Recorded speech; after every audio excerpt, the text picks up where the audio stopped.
Hello everyone, कैसे हैं आप लोग। Welcome to another new video. दोस्तों, आज का हमारा वीडियो डी शटरिंग को लेके होने वाला है, या फिर फॉर्मवर्क रिमूवल भी बोलते हैं इसको। दोस्तों, हमारे स्लैब को कास्टिंग किए हुए आज पूरे 10 दिन हो गए हैं और आज हम इसका स्लैब का जो सोफिट फॉर्मवर्क है उसको हम रिमूव करने वाले हैं। तो दोस्तों, इसके लिए पहले हमें जानना पड़ेगा फॉर्मवर्क रिमूवल के बारे में IS कोड क्या कहता है।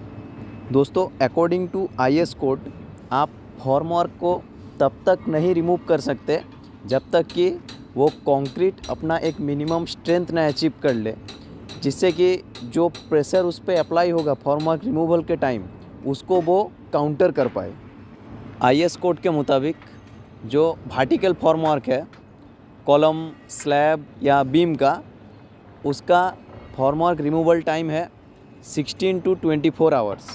मतलब कि आपका कंक्रीट कास्टिंग हो जाने के 16 से 24 घंटे बाद आप जो कंक्रीट का साइड का जो सपोर्ट है, हमारे स्लैब के लिए जो स्लैब का साइड सपोर्ट और बीम का साइड सपोर्ट है, उसको हम खोल सकते हैं 16 से 24 घंटे बाद।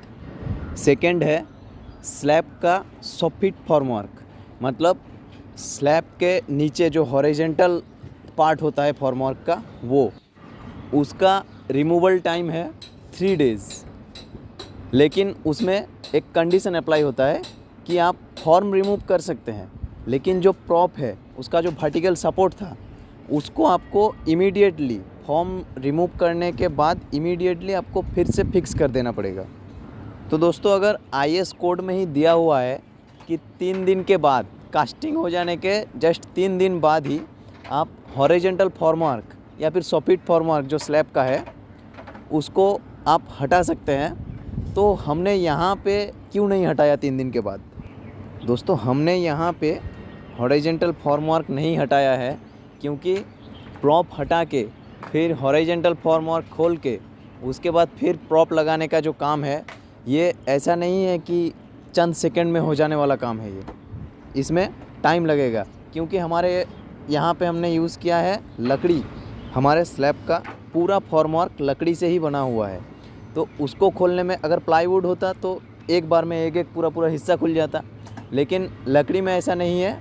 एक लकड़ी को अच्छे से खोलना पड़ता है, इसमें थोड़ा टाइम लगता है। और हमारे कंक्रीट में कोई एक्सेलेरेटर भी नहीं मिला हुआ है कि कंक्रीट जल्दी से अपना स्ट्रेंथ गेन कर ले।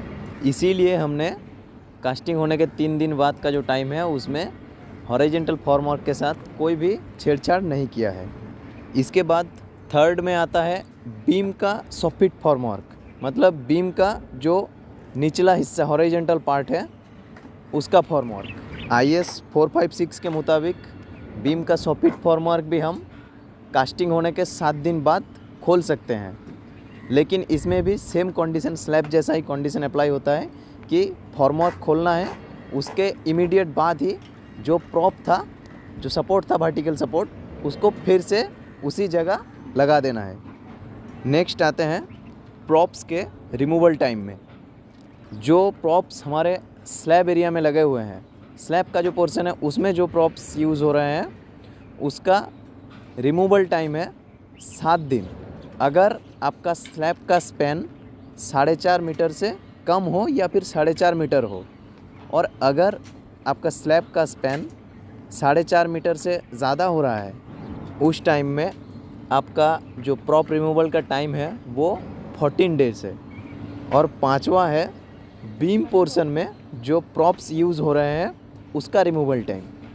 अगर आपका बीम 6 मीटर से, आपका बीम का जो स्पैन है, क्लियर स्पैन 6 मीटर से कम है या फिर 6 मीटर है, तो इस क्षेत्र में बीम के प्रॉप्स का रिमूवल टाइम है 14 डेज़।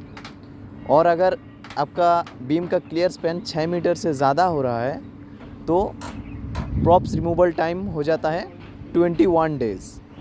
और दोस्तों, यहाँ पे हमारे 2 वर्कर्स को एक 3.8 बाई 2.1 मीटर का स्लैब पोर्शन का सोफिट फॉर्मवर्क, हॉरिजॉन्टल फॉर्मवर्क है, उसको खोलने में लगभग 1 घंटा से ज़्यादा लग गया।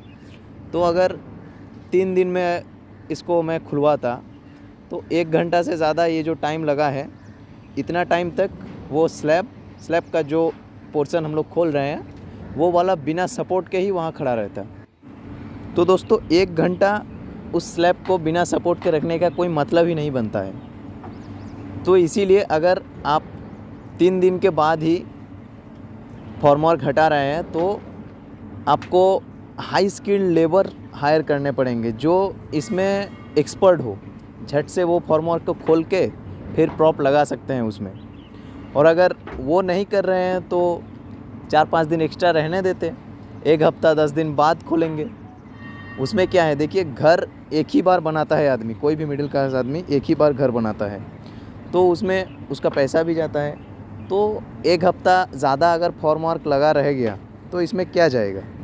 तो दोस्तों ये वीडियो आपको कैसा लगा ये कमेंट में बताइएगा। अगर अच्छा लगा तो लाइक कीजिएगा और चैनल को सब्सक्राइब कीजिएगा। वीडियो को पूरा देखने के लिए धन्यवाद।